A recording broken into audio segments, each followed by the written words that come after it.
But first, we start with President Trump's sweeping tariff package set to take effect at midnight tonight. The president is calling tomorrow America's Liberation Day.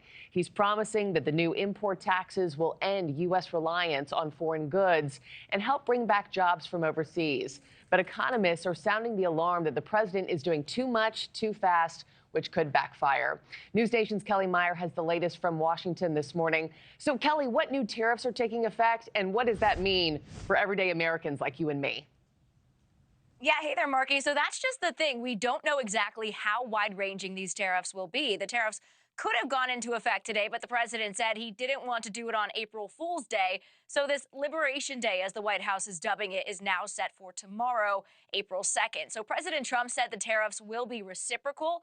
As he puts it, if they charge us, we'll charge them. And this will be on nearly all American trading partners, allies, and adversaries alike. The White House hasn't said exactly which countries will be targeted, and the details remain unknown, though the president said he settled on those tariffs a long time ago. The numbers will be lower than what they've been charging us, and in some cases maybe substantially lower, but we sort of have a world obligation perhaps. But we're going to be very nice. Relatively speaking, we're going to be very kind. So the Trump administration says the tariffs will raise money for the U.S. White House trade advisor Peter Navarro claims the tariffs could raise $600 billion annually. They can also boost investment in the U.S. like we recently saw with South Korea and Japan, and protect consumers from unfair foreign competition. But there is a growing concern the cost will trickle down to everyday Americans. And the 25% auto tariffs, an example, taxes on imported cars set to take hold at midnight on Wednesday, and on auto parts by May 3rd. A White House official told me the president feels automakers in America could eat the cost and warned U.S. automakers to not raise prices. So we are seeing other countries potentially teaming up against Trump tariffs, Markie. But when asked if he's worried that the tariffs could result in U.S. allies like South Korea and Japan growing closer to China, President Trump said he's, quote, not worried, Markie. Yeah, big 24 hours ahead here. But, Kelly, not all Republicans are on board with the president's plan here, right? Who's speaking out against him?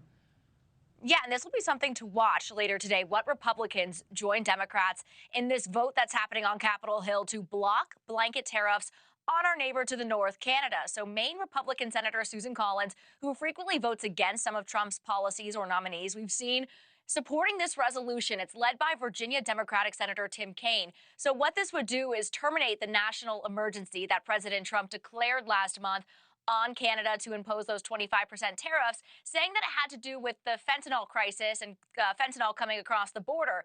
Some members of the House as well are even expressing a bit of hesitation on these tariffs as well. Take a listen.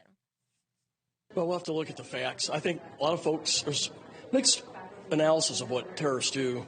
I'm a little more leery about them. I believe reciprocal trade or fair trade is a good platform to be on. I think he's going beyond it, though, with these threats. So 4 Republicans would need to join all 47 Senate Democrats in backing this resolution to win approval. So in addition to Collins, we're watching for Kentucky's Rand Paul, North Carolina's Tom Tillis, and Iowa Senator Chuck Grassley. All have either expressed reservations or have not said how they will vote. But ultimately, Markie, this is just a resolution, so ultimately a political statement. But if those 4 Republicans side with Democrats today, it would be the biggest break with President Trump since he took office. Markie. All right, Kelly Meyer live from D.C. Thank you so much. Thanks for watching, everybody. Go to joinnn.com to find NewsNation on your television provider. Also, don't forget to click that red subscribe button below to get more of NewsNation's fact-driven, unbiased coverage.